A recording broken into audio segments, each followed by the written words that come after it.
Hey, everybody, hope you all are doing well and welcome back. And today we are continuing our travel episodes while we are in the city of London, where we have been tasting, we have been trying, and we have been hunting some serious, amazing whiskeys from overseas. And you'll get a chance to see those here in the upcoming episodes, what we end up getting.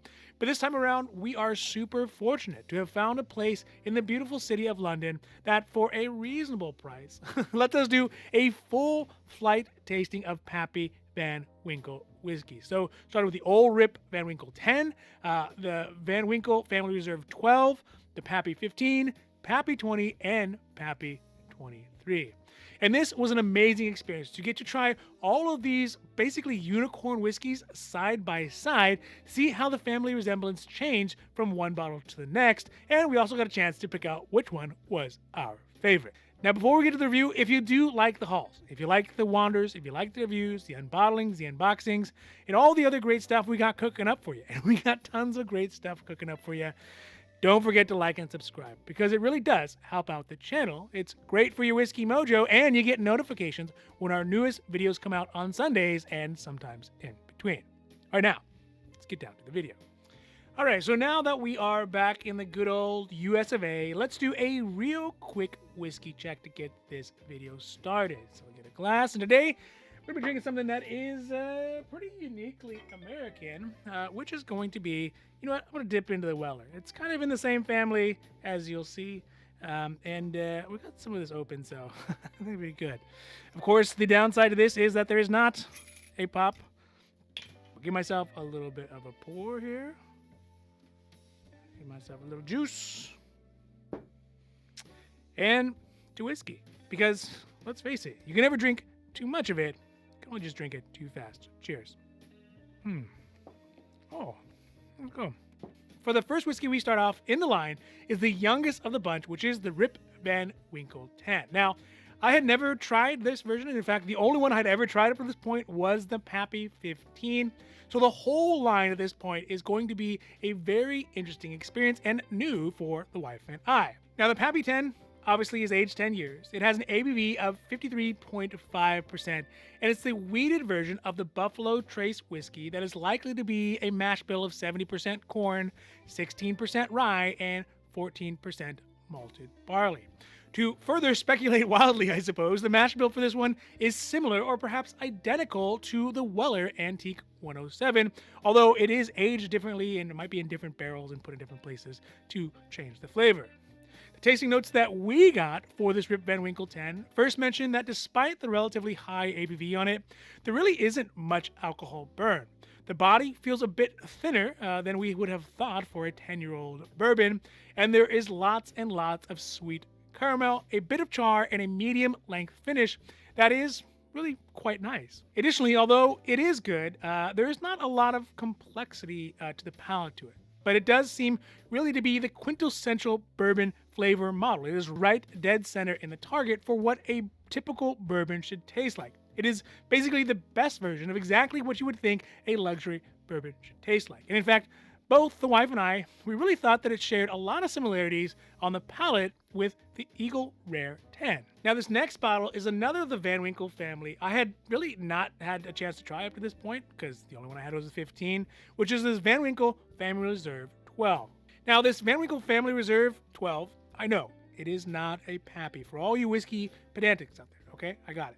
But it is aged 12 years, like it says, and it is Lot B, and that says that on the bottle.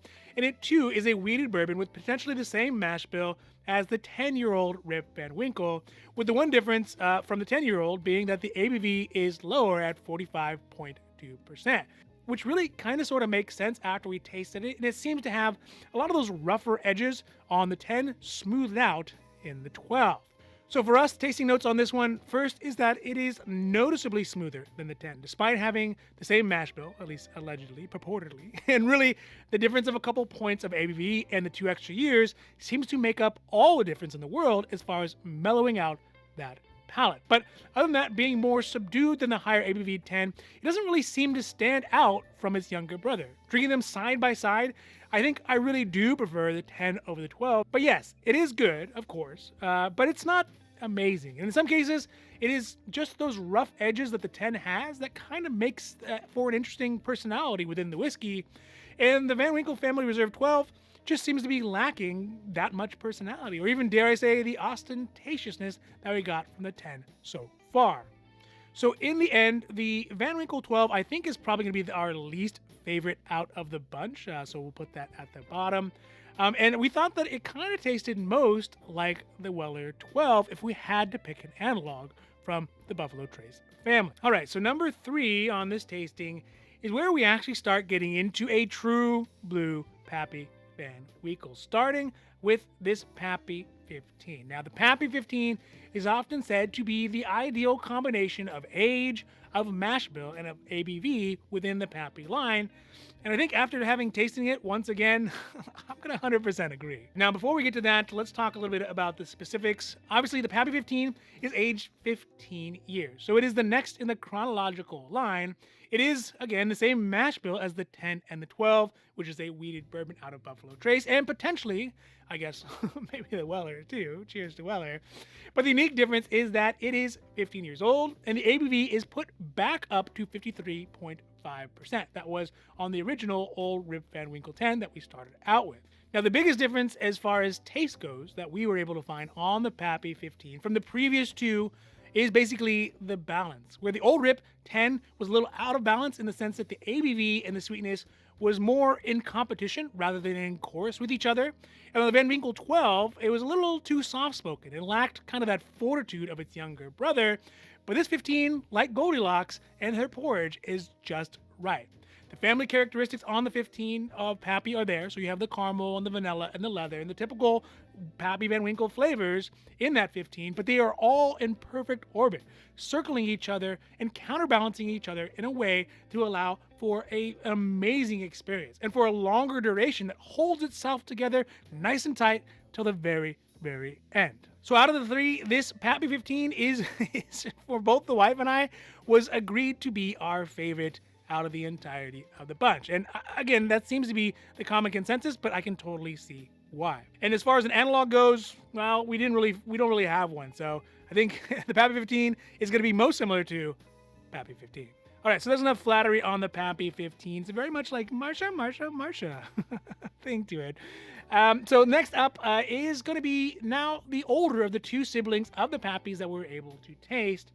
And if things are to continue in the same line, then these next 2 should be even better, right? The Pappy 10 was pretty good. The Pappy 15 was amazing. Pappy 20 should be even better, and the 23 even the most best, right? Well, not exactly. So look, in every family, there's always going to be black sheep. Me, I know personally, because I am literally and figuratively the black sheep of my family.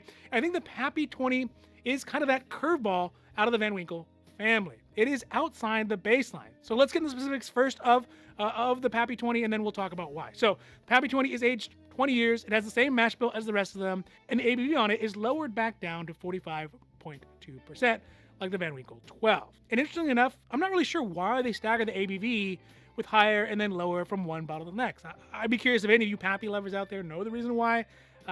Or even willing to venture a guess. No wrong answers down in the comments. Anyway, so getting to the taste of the 20, like I said, it was a bit of an oddball out of the family for me specifically because I got a super strong flavor of corn dust. And it really struck me more as a flavor that is in line with the profile from something like an E.H. Taylor, which is known to be very corny, just like some of my jokes. Waka waka. It is also very delicious. I love E.H. Taylor, so don't get me wrong. But it just seemed more E.H. Taylor than it did seem very Weller, like the other 3. The wife, she was actually so distracted by the corn that it put her off a little bit. It's corn. It's fresh corn. It is not a corn dust. It's corn. But for me, it was a really pleasant surprise. So it's really easy to see why this one kind of gets a lot of love or a lot of hate in the reviews. And almost universally, people like the 15. That one is just an easy, it's chicken nuggets, right? No one dislikes chicken nuggets. But this one, maybe because of the specific age or the barreling, or I don't really know why, but people just kind of either love it or they hate it. And of course, I am in the former of that camp. And my suspicion is because it doesn't fall within the baseline, the natural arc of all the Pappies that we've already seen. I can see why someone would be put off by it, like the wife. Other than that, this 20 is more masculine, more distinguished, and a lot less hot-headed than the 15, more like a Tom Higgins rather than a Sonny Corleone from The Godfather. So to me, the 20 has a flavor palette that is showing more of a sophisticated and stronger infusion of the barrel flavor and cinnamon without the ABV punch that you get from the 15. It's still great. I mean, don't get me wrong. It is much more subtle and nuanced, and it seems like it kind of knows how to wield the flavor palette much better without needing to be able to prove itself. Now, if you have not guessed it by now, obviously we think the Pappy 20 really tastes most similar to something like an E.H. Taylor. The last one up, and really this one is the elder statesman of the bunch.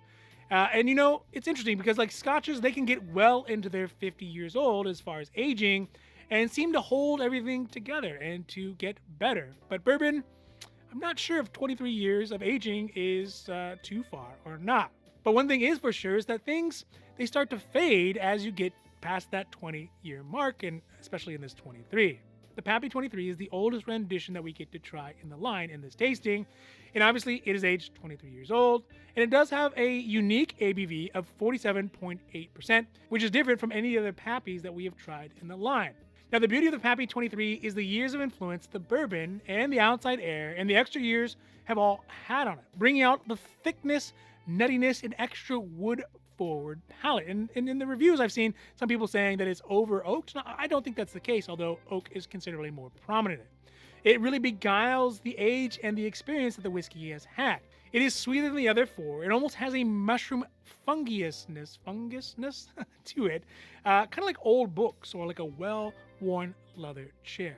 It tastes old. It tastes sort of deteriorated, but it is silky and full-bodied, and it lacks that rigidity of structure that some of the other younger Pappies, specifically the 15, have. So it kind of lacks the youth and the vigor, for lack of a better word, that undoubtedly have probably been taken away by the Angel Stare. But what is left is a sweet core essence of exactly what it means to be a Pappy. So that being said, the Pappy 23 is not my favorite. I think that there is a limit to how long bourbon can age, and perhaps 23 years is just kind of over that line, where it starts to lose a step or two.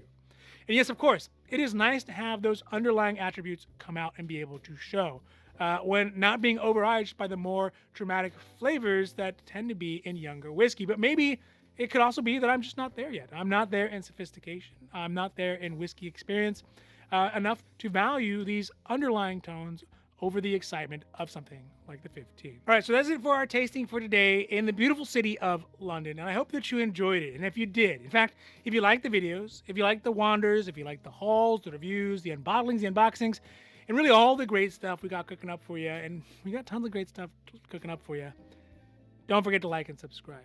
It really does help our channel to grow. It is great for your whiskey mojo, and you get notifications when our newest videos come out on Sundays, and sometimes in between. Now, remember, wherever you are in the world, if you do find a whiskey that you love, just buy it. Because if you don't, somebody else surely will, and in this case, it might even be me.